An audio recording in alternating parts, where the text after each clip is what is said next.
about continuous professional development, and it's an important topic that to get it right, you really have to start early, but with hope of rescue if you start it very late.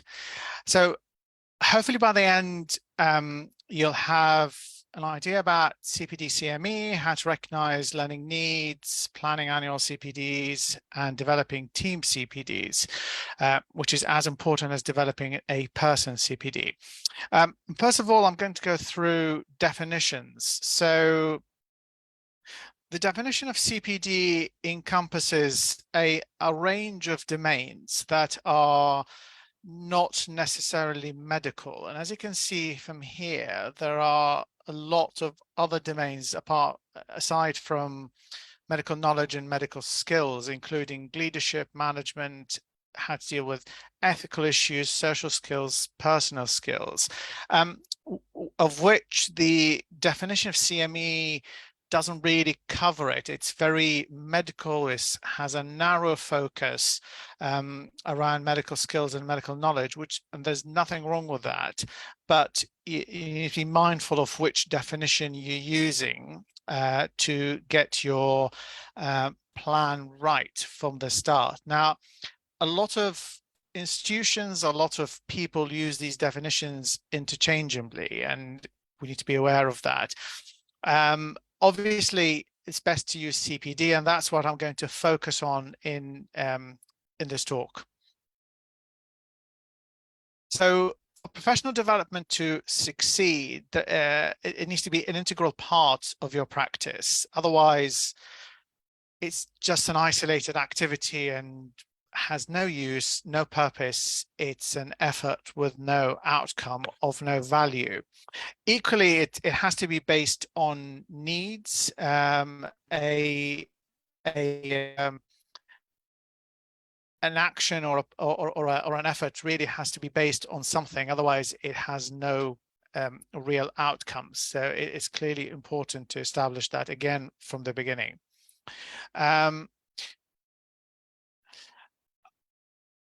This is one example of a framework. The second part, which is the most important part, because you can set your development targets. It could be based on self-interest, self-motivation, but if you're thinking about how we practice, how we maintain our professional registration, how we maintain our integrity, we really need to follow a code, a set of framework. So I'm going to give some examples here. They are UK focused, and I'll refer to some of the global examples. So the General Medical Council is the licensing bodies in the United Kingdom. You cannot practice medicine without a license from the GMC. I guess it's equivalent to نقابة الأطباء بالعراق to issue licenses for practice and monitoring conduct. The GMC has a document last updated in 2013 with some minor updates along the way in 2014 and 2017. It's out for consultation as we speak. Each doctor, a good doctor, will have those principles followed, and is divided in 4 main domains. One of them is knowledge and skills and performance, but equally, it's 1/4 of what you really should be focused on as a doctor practicing in the UK. Safety and quality, paying attention to that is key, because the patient is always our first concern, and maintaining safety is the first priority. You could be a very good doctor, but rubbish at safety, and that's no good. The third domain focuses on how you deal, how you communicate with colleagues, peers, and patients, caregivers, other organizations, and that's equally as important. And the fourth domain, based on all of those 3, is how you maintain trust that the other domains are maintained, acting with integrity and fairly. So those are the kind of 4 principles, guardian principles of clinical practice. And from that, there is a framework that from it, there's a lot of activities and a lot of set of standards and capabilities that are derived, called the generic professional capabilities. Now, you could be, this is to all practitioners. It is certainly true in training doctors in training, going through postgraduate training. This is highly applicable because then they are developing their set of capabilities. But it's applicable in postgraduate training in the UK to provide high quality safe care. And as you can see, that there are generic professional values with a number of things that are not just how do I manage condition X with a treatment Y, but a number of domains, including research, education, safeguarding vulnerable groups, patient safety, leadership, how you promote health, prevention, etc. And that fits into training. So if I'm going to take you through this framework, this is an amalgamation of multiple frameworks that our trainees follow. So in postgraduate training, you have to go through a number of assessments, collecting data, getting reports, seeking feedback.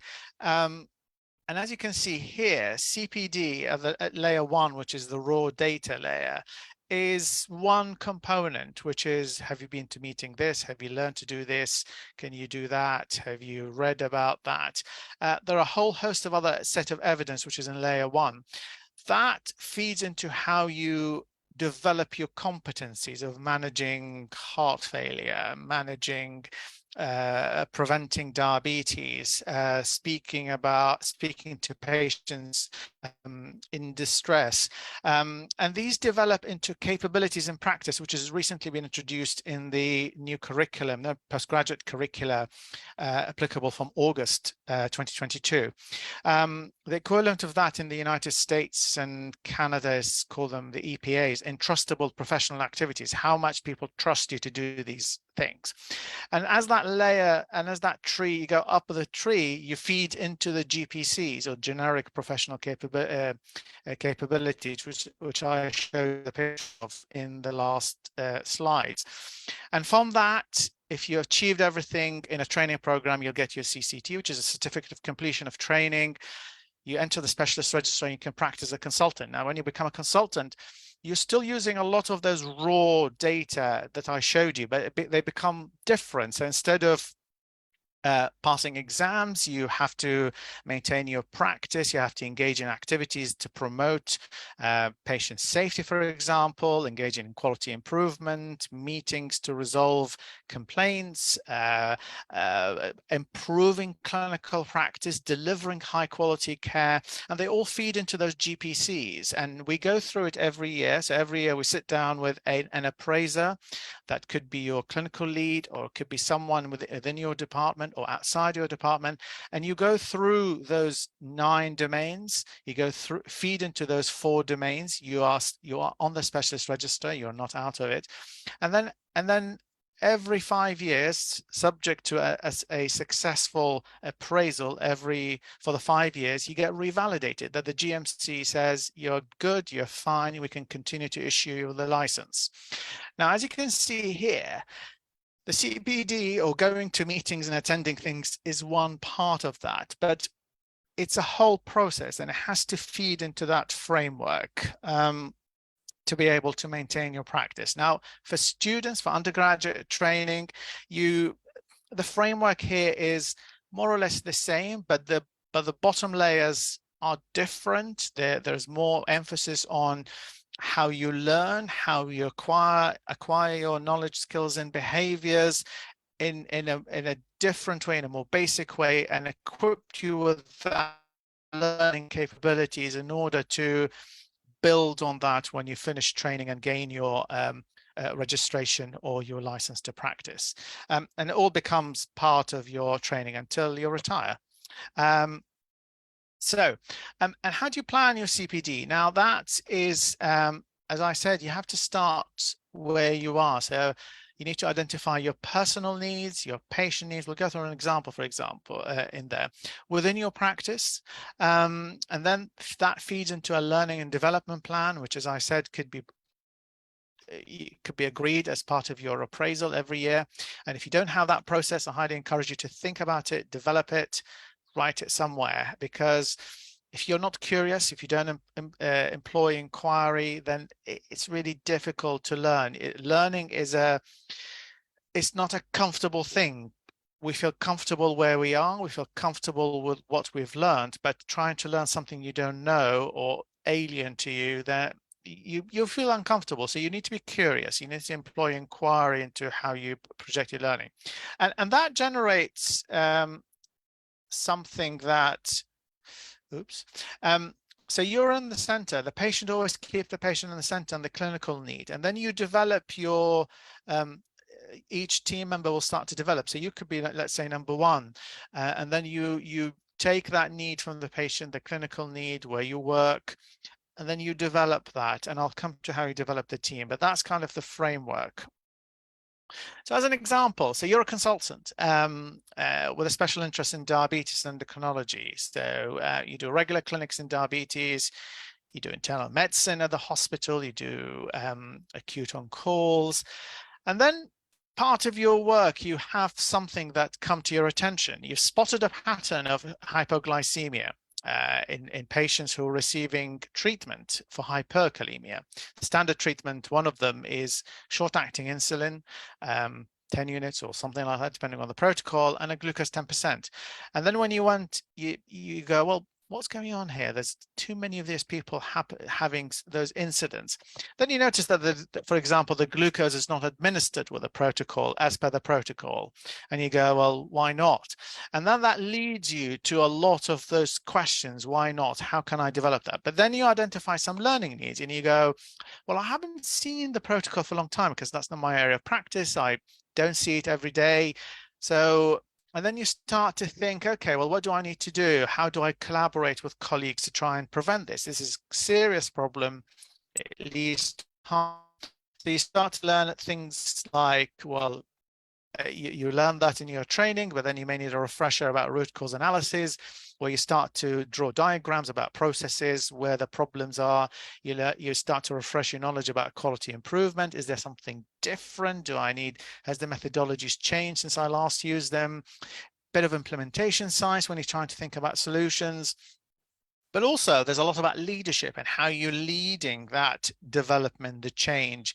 And during that, you identify those needs and you can put them in a plan and start to work through that. So that could easily form part of that. So an isolated event leads to a lot of change, leads to a lot of development.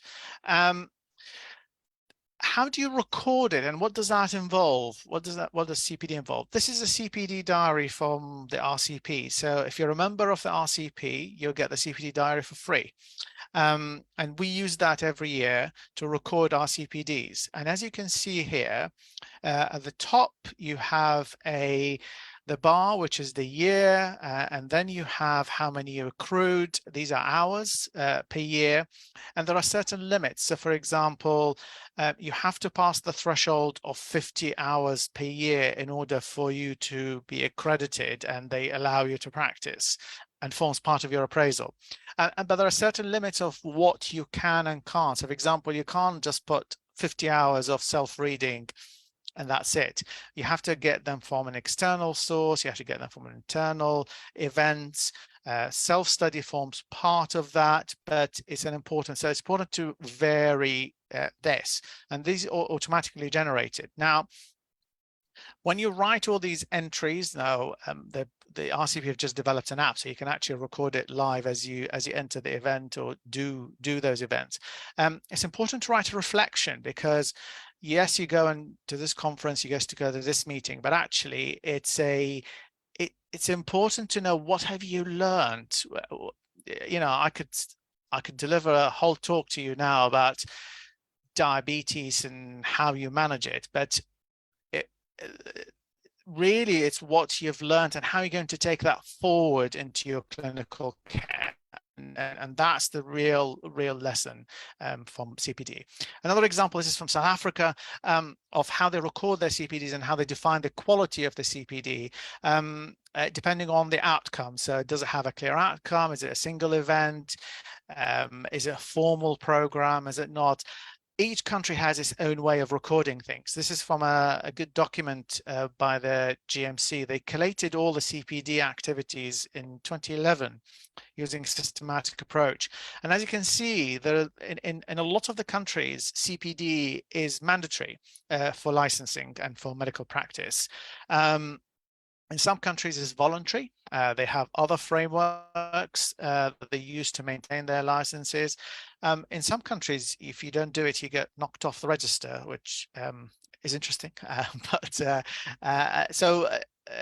Having that framework is important. And I'm sure this list is much longer, but this is what was in that document from 2011.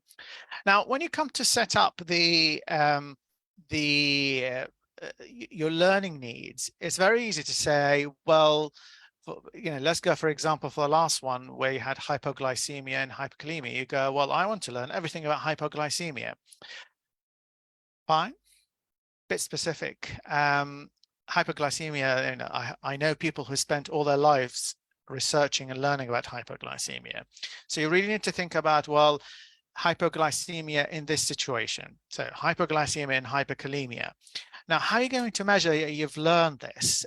Then you have to set a bar of, well, how much do I want to know? Then do you measure it by learning about thresholds for hypoglycemia, the risk, the harm, what we use? So setting one or two or three of these is important.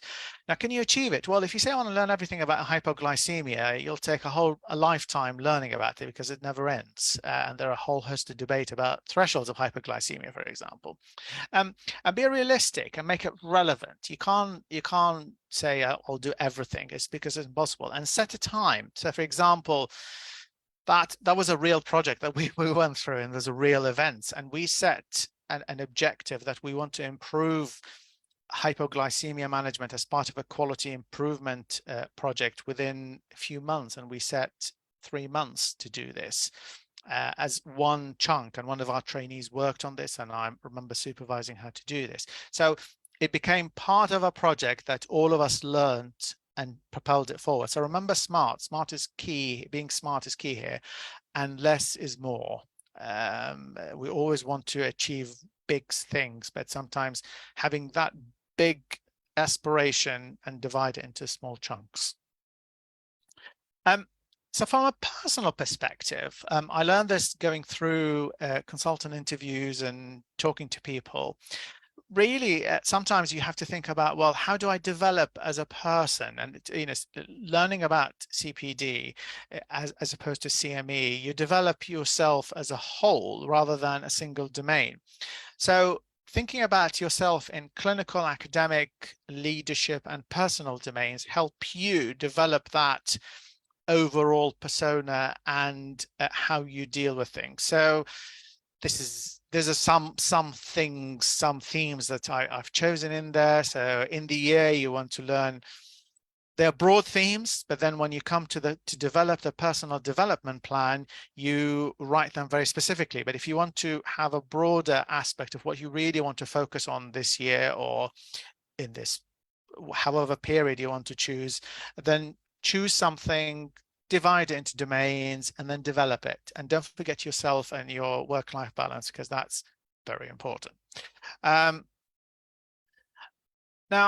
I'll take you through some things to make you aware of that there are different ways of how you express knowledge and skills and behaviors. For the medical educationalist in the audience, you may remember this. This is the Miller's Pyramid. Miller was a psychologist. He published this in the 1990. The first 4 layers, he talked about assessment frameworks and how you assess competencies. There's a lot of focus and a lot of the events about knowing things, but knowing things doesn't guarantee that you can do it. which sits right at the top. Now, there's been recent debate in the medical education world about entrustment. Now, you could go and learn, let's say, about endoscopy and do it very well, do it in a lab. Yeah, I can scope and do an EGD or an OGD. But actually, nobody trusts me to do it.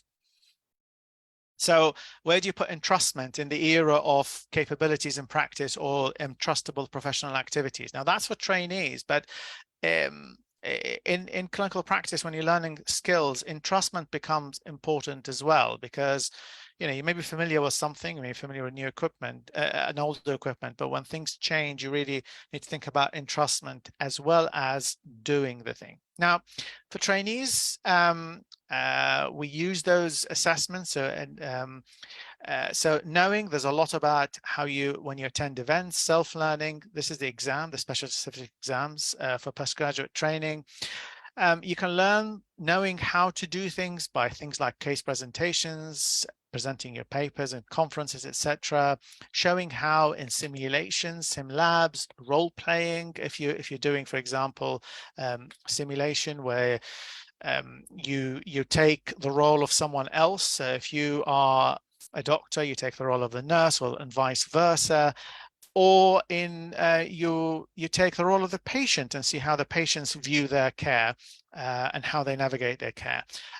The DOS can be assessed through, for example, workplace assessments. This is in training. Out of training can be assessed by different means. There is still a lot of talk about entrustment, and in training, we've just the GMC have just introduced this in the new curriculum. So we're going through this for the first time, but preceded by the curricula for the more junior trainees. So actually it's been in practice in the UK for a number of years. And if you want to plot the competencies and capabilities development, you can see that it plots nicely against the novice and expert spectrum, as is the other descriptors for clinical competencies in practice. The ones on the right here is from the new curriculum, so this is relevant for trainees. But for outside of training, you could use this framework to do that. And how you assess entrustment is entrustment-based discussions, assessment, appraisals. That's how I could best understand it, putting this through that framework.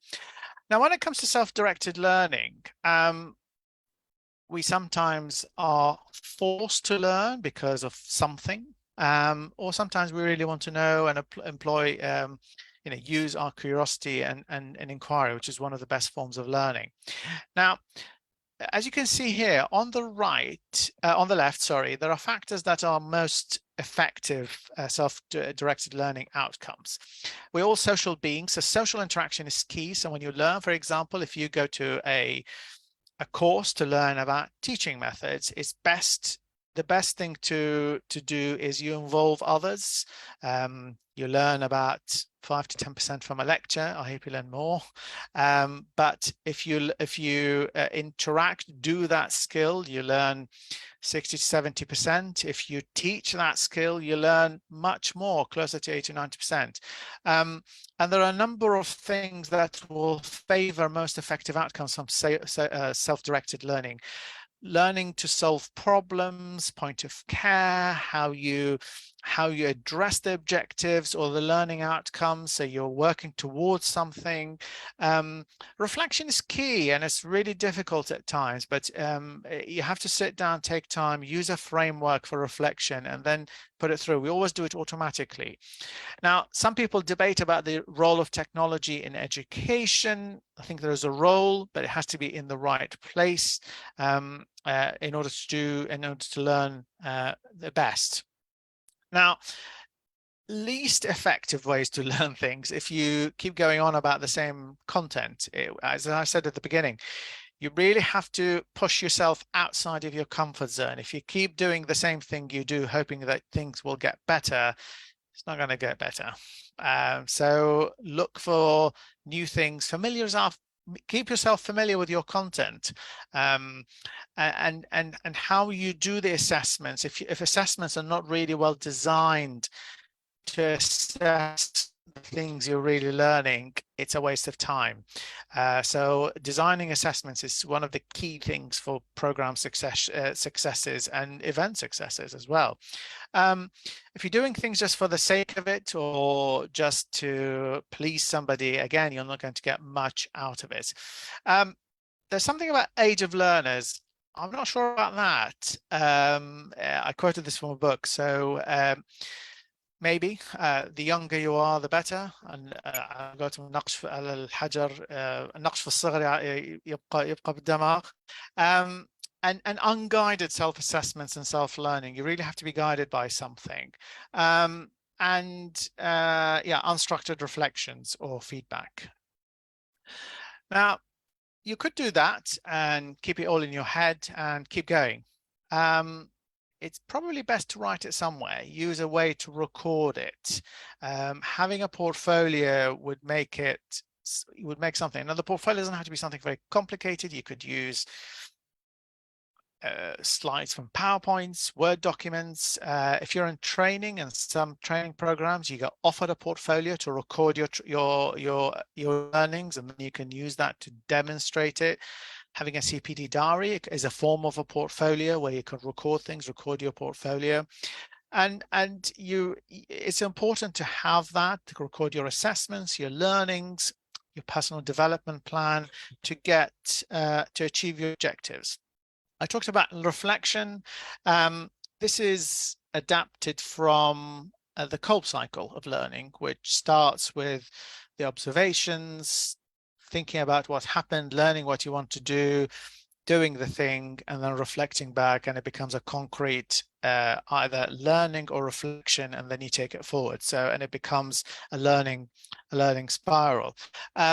It's been developed in so many ways, and certainly I see that a lot in the quality improvement and improvement science worlds.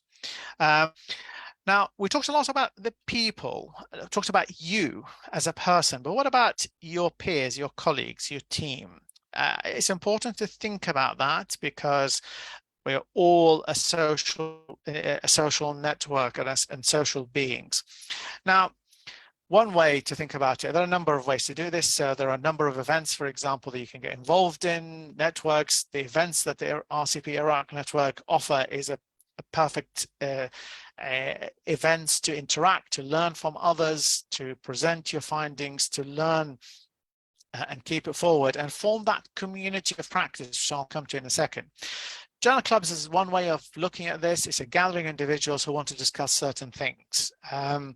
Now, if I take you through this, for journal clubs, that it has to have a purpose. Sometimes the purpose is to get up to date. And if we use the Bloom's taxonomy here about how effective what you do. So there's a lot of focus on remembering and understanding, but actually the most effective ways of improving your cognitive skills is to aim higher towards the right side, which is the application, analysis, evaluation, and creation of new things. So you either want to get up to date. So someone comes and says, well, recovery study published that dexamethasone is the best treatment for COVID, severe COVID. Great, up to date. I can apply that.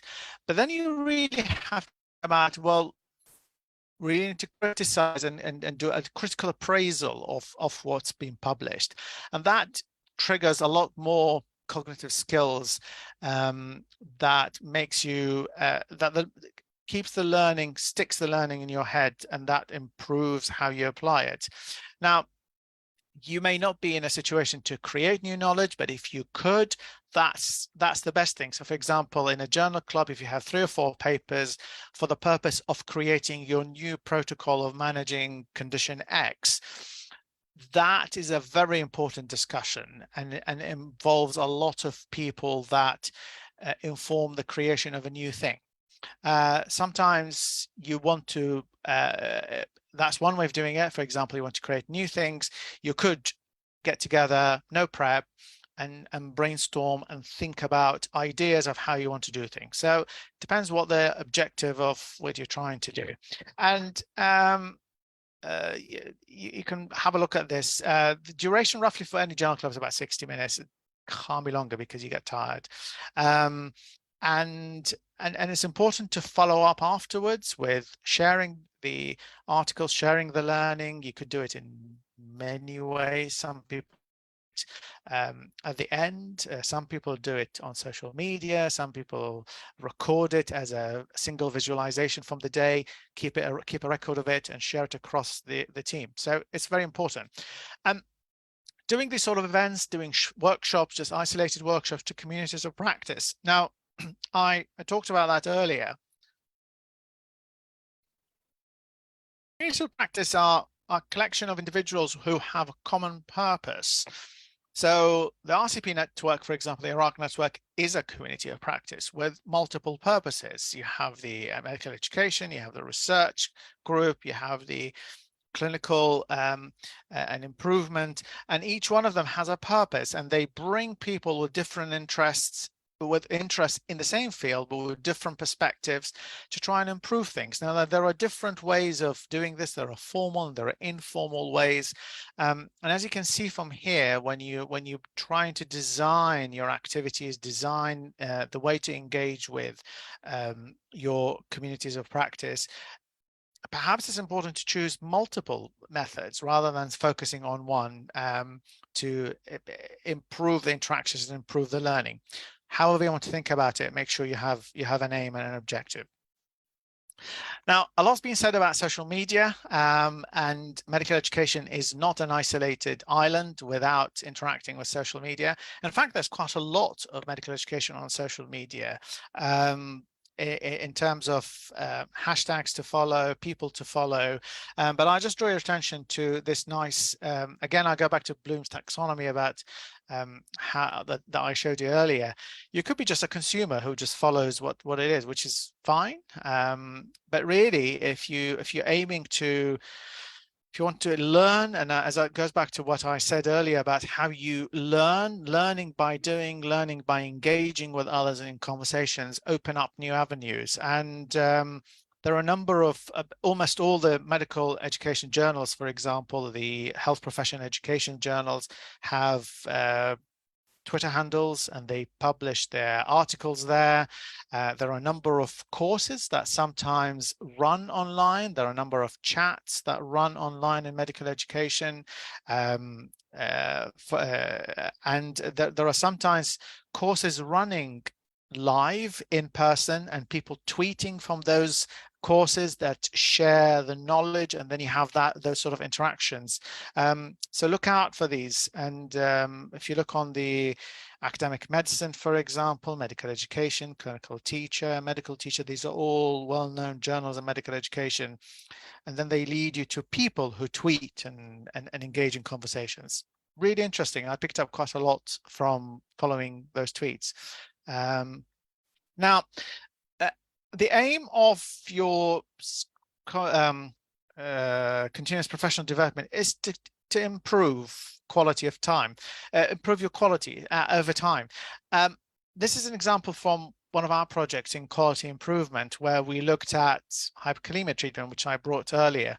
And it started small on the left, where we set a standard, we went to do things, we employed the Plan, Do, Study, Act, which is in quality improvement, similar to the COLP cycle that I showed you earlier, the reflection cycle. And then we developed one bit at a time. And then over time, things picked up, and we chose few parameters to monitor, and we could see the quality improving. Equally, CPD could be in the same you can employ things in the same way. Now, I go back to, I showed you this earlier, which is development of people. So you could be team number one, for example, focused on learning from patient clinical needs, and that's a continuous cycle. But remember, when you develop yourself, you develop your team, remember the next generation, as Hilal says. It's always very important to remember those coming up in training in medical schools, because those are the trainees of those are the future. And widen your circle, not just to doctors, include other healthcare professionals, because ultimately they all have to be within that circle, improving patient care. Without that, there is no real purpose. Now, other people may have other purposes in life, but I think in medicine, it has to be the patient, it has to be the clinical need, and looking after each other. Otherwise, it becomes purposeless. Now, in conclusion, you really need to think about identifying your needs. Do that regularly, even if it's every year. Identify your framework that you want to follow. Choose one, doesn't matter what. Now, you may have a compulsory framework that is a curriculum, for example, a professional framework. Pick one, follow it, do it well. Record your activities, reflect, develop, and keep doing it as an important cycle of development. And that's what I have. Thank you so much. Thank you so much, Dr. Mustafa. Amazing presentation as always. So now, everyone, it is time for discussion. Dr. Muhammad Omar, please go ahead. Yes, Dr. Muhammad. I think you are muted. Yes. Thank you, Omnia. Thank you very much for this very nice session, Dr. Omar. I am Dr. Muhammad Omar from College of Medicine, University of Suleimani. Thank you very much. Really, your talk was very interesting, especially for those who are in the academic field. So that's why it's called continuous professional development. It is broader than what you mentioned, CME. But about the term you put, GMC, is it mean good medical practice, or sorry, it is the General Medical Council? It's the yes. نقابة الأطباء. It is the General Medical Council مثل ما تفضلت ما يعادله النقابة أطباء. بس طبعا مع الأسف مع احتراماتي لنقابة أطبائنا وأنا عضو منهم وأنا من العضو المؤسسين بالنقابة بس really it's not like the proper GMC. It's doing almost nothing here.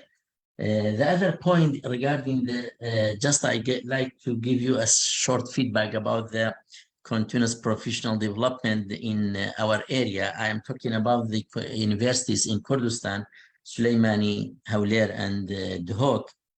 For more than 10 years, it is now adopted and it is practiced and now become requirement for any academician from the first day, even if he's an assistant lecturer or assistant prof, should have each year to fill back in his portfolio about his continuous professional development. And we have a forum about the number of hours. They are divided into the active and inactive hours. The inactive for just the attendance of the seminars or activities, and the active when you present the seminar or participate in a workshop actively, or in you have a presentation in a conference, etc.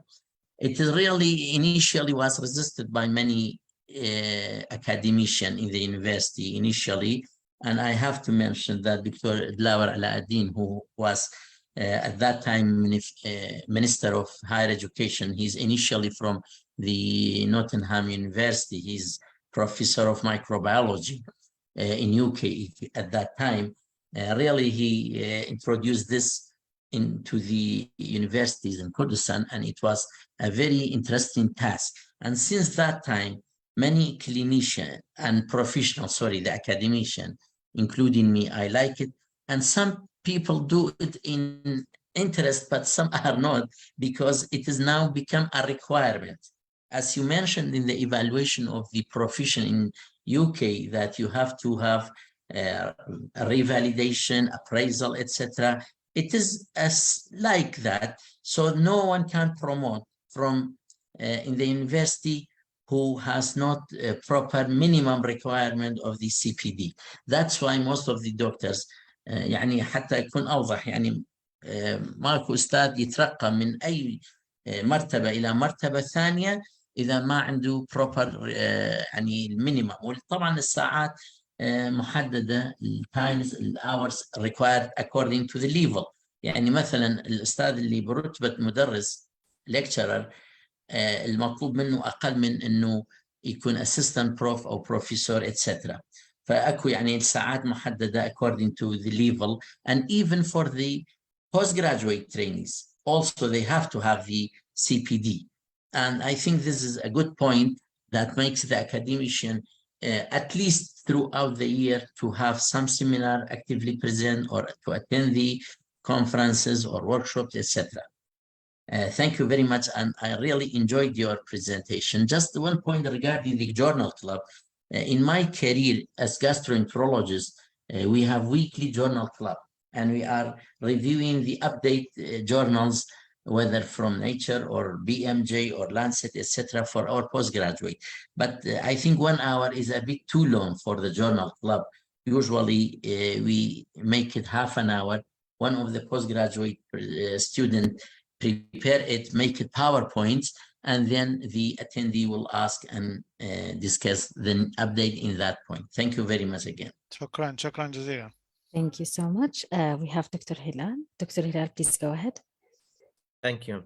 Thank you, Omar, for this excellent, interesting, and informative presentation, as usual.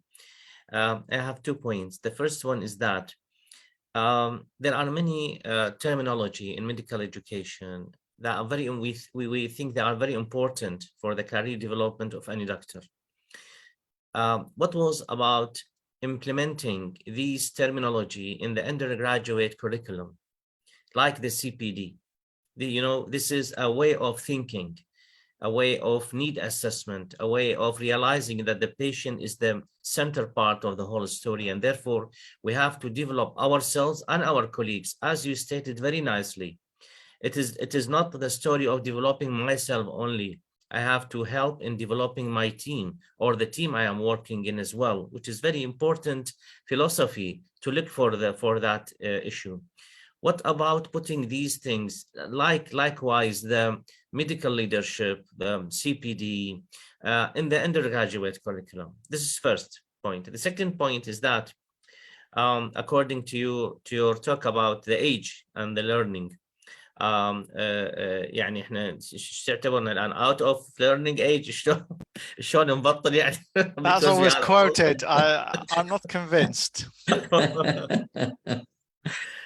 Thank you, Omar. Excellent presentation as usual. عاشت إيدك, up to the point and very informative. Thank you very much. Thank you. Back to your point about undergrad training, I think the continuous professional development is a form of a postgraduate concept, with a lot of its elements actually come in force in undergraduate training. So for trainers, they have to go through CPD because they can't teach the students and can't interact with the students, because probably the students may know more than them if they adopt the inquiry and curiosity. But the students are undergoing continuous cycles of forming that early identity through depending on how rigorous the training programs and the curricula, they have to go through rigorous process of training, assessment, and getting that learning skill honed in. Because as I said, learning is it's not something natural. You really have to acquire it. So a medical school's duty is really to empower that learning skill, not just impart knowledge and skill. So you really have to develop the identity of the students to become the learner, the change agent, and the leader of the future. So those are the key 3 things that any medical school should do. And I, part of the, if you look at the modern curricula in the world and recently developed, they have all these elements built in within it, centered around the patient and solving that patient's problem, issue, concern, whatever you want to call it. Thank you so much, Thank Dr. you. Omar. Amazing words as always. Before we move on to Dr. Muhammad, everyone, we have a feedback form. It is posted by the team in the chat box. So please, everyone, we should go and submit a feedback form. It is important to develop ourselves. Now to Dr. Muhammad. Yes, Dr. Muhammad, please go ahead.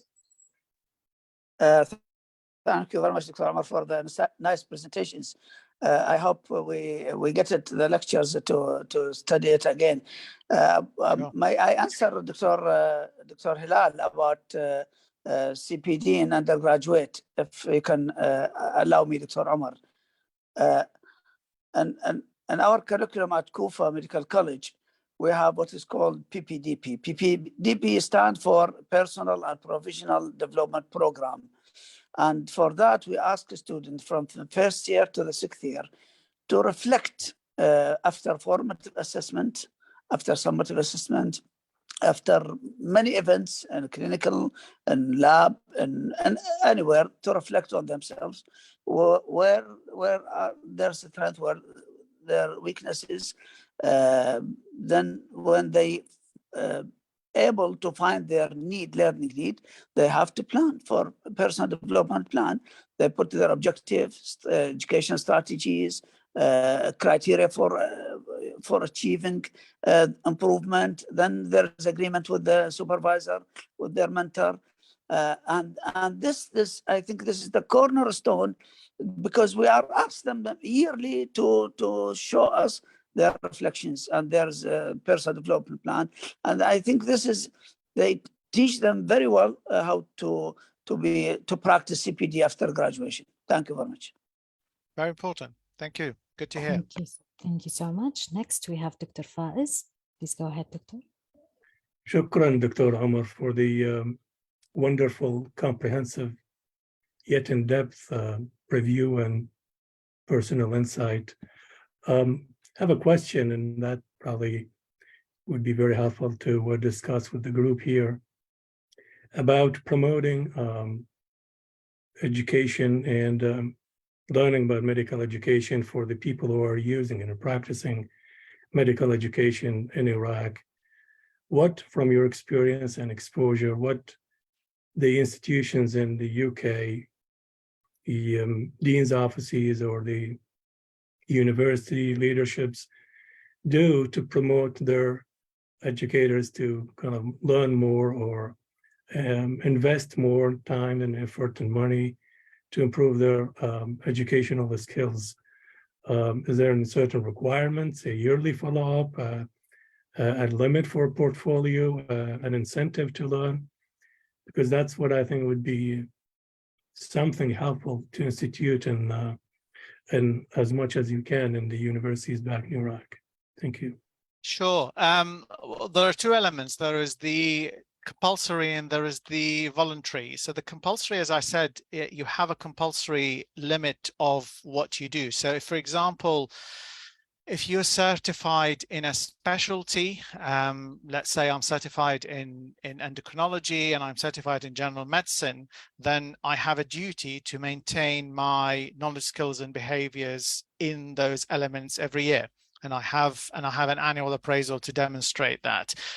The voluntary component is what you want to develop as a special interest. So, for example, I have a special interest in medical education in a number of domains, and I seek to do that as a person. But as an organization, there are again the same framework. There is the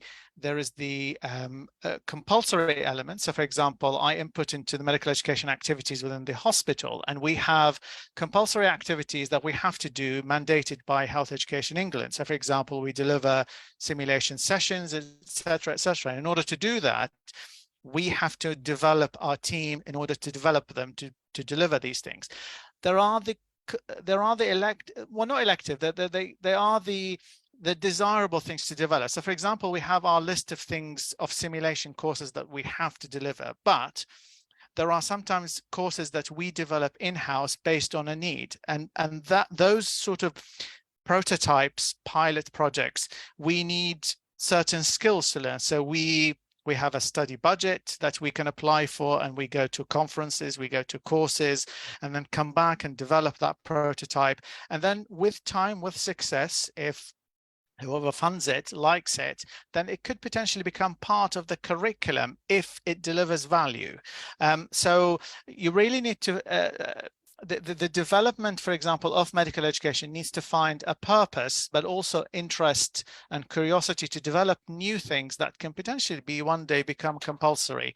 But they really have to follow a framework, and you have to have the right funding. And you see this in many many parts of the world, and certainly if you have the right frameworks, the right attitude, the right mentality to influence that, you develop quite nice teams. Now, the other factor is the value of networks and collaboration. You can't do everything for yourself, so there are some elements we can't do, and we collaborate with people who can do it better and come and deliver it, and we learn from them, and that's how we deliver and develop. And sometimes other teams come to us because we do new things, and then we develop them, and then they go back and do new things. So the best example, for example, is teaching the teachers courses, which I see is well delivered within this medical education group. So establishing a purpose and having the plan is key. Thank you. The problem here is the inherent problem with teaching generally. Most higher education teachers are kind of learning by doing. It's kind of interesting that you would need to have a bachelor degree to be able to teach in elementary or high school, but you don't have to have a degree in education to teach in medical or most other higher education institutions. And that's why in most of the time it's kind of left for the practitioner to kind of develop his or her own skills in teaching. And that's unfortunate. It's unpredictable outcome. You could have people who, well, whatever, they just do what they can do. And some others are more interested and they kind of improve their skills and learn. But if there is something that could be done by the institution itself, let's say a grant or additional money to attend courses or have degrees or conduct some research related to that, and kind of more institutionalize the minimal requirements to have the practitioners. Usually the issue is with the clinicians, because the foundational science teachers, they're kind of, this is their job, is to teach. But the clinicians is where the problem is, because it's kind of, they provide patient care and that's what they teach, which is more content. And that's where we need to have kind of additional forms so that yeah, we have the same here. It's a universal issue. Well, it's a universal, but not so universal. So one way to think about it is, I mean, here, for example, I have about 20% of my job plan agreed to deliver and develop medical education, and that's in my role as a consultant. Now, some consultants don't have that, and they engage in the other and delivering activities. But if you want to engage in building programs and developing things, you have to give people the time. So negotiations higher up within the organization need to happen to allow you to develop that faculty. And as I said, it comes one by one, but you need that agreement high up to allow this development. And you will find interested people. But you need that policy and the drive to do this. There are definitely things that are used by some institutions. What I find here in the States and to some extent in Canada too, there is a dedicated time. So you have a commitment to have, let's say, 0.8 or 0.6 clinical practice, and the rest is education. And then you have additional payment for teaching. And let's say 1/5 or 1/4 of your income is from teaching students and residents. And then you would want to maintain the requirements of the medical school to maintain that income. And you would be interested in to maintain that income. So you can, whatever requirements, you take courses, you probably do some degrees and kind of learn from groups and different. There are some incentives which we lack, unfortunately, and it's totally left for the personal interest. Yeah, might be not enough. Indeed, I think it's a combination. It's a combination of institutional policies and personal interests that drive this. Thank you again. Thank you. Okay, thank you so much for the nice interview. I think we've reached the time. So thank you so much, Dr. Omar, for the nice presentation. Thank you. Thank you for inviting me. Thank you, everyone, for participating and joining us in Module 2. With that, we close the module, the teacher and the team. Thank you so much. We hope you enjoyed these 2 nights. I personally did. Tune in to us to the next session. Next week, we will be having Module 3. We will talk about the challenges and the obstacles that the teacher will face during his teaching and her teaching journey. So inshallah, we will see you next Thursday and Friday. See you and good night.